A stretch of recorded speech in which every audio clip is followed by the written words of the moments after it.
Kayakta olsa julunuşat, akça tababız деп julunuşat. Atene, баягы салт, кыргыздык салт унутула баштады. Мен эч убакта ата-энеси ушу карылар үйүндө калсын деп каалабас элем. Ошонун бир чогун чайы болсо дагы баласынын үйүндө небересин эркелетип ичип отурса, дүйнөнүн ыракаты ошол да. Анан бул жерде жүрөсүң.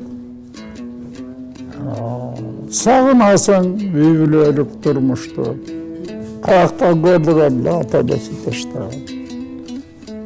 Азыр болуп ата-энеси таштаган. Ачкачылык, кийим жок, кыйын мезгилдер болду. Машак тердик, мала тарттык.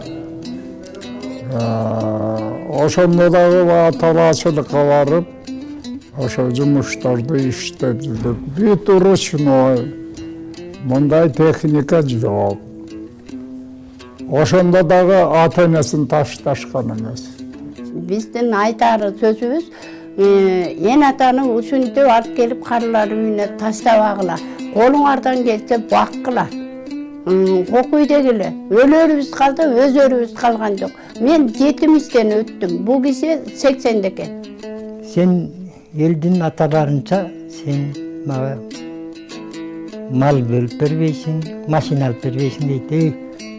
Жетип аланы мен ушинтип эле баккам, атам мага мал берип берген эмес, дагы мал багып жүргөн киши.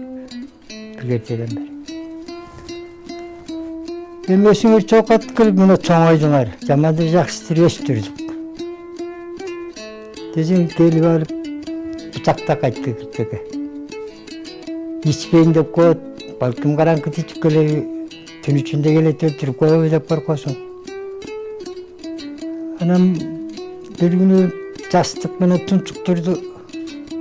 Эй, мен эмне кылдым, эмне күнөөм? Айтчы, эмне чоңойтконум күнөөм? Сакмалда жүргөндө жонума көтөрүп алып ошо эркектер 3 кыздан ошого. Ошентип баккан балдар эмне кылды? Biz en atası 12 күнөө кылсак дагы кичине көтөрүп, чоңойдук эми ата деп. Жакшы эле сөзүн айтып койсо биз семирип калбайбызбы? Балдарым, ыймандуу болгула, эн атаңарга сакалдуу кишилерди сыйлагыла. Биздей болбосун. Кыргызбыз үркөрдө болгон. Кайрымдуу болгула балдарга, кыздарыма баарына айтаар элем ушу сөздү. Bizde sizlerde karışsınlar, imandı, okula. Bizde olma ola baldarım. Ömür yaşımdı verdim sizlerge, batamdı vereyim.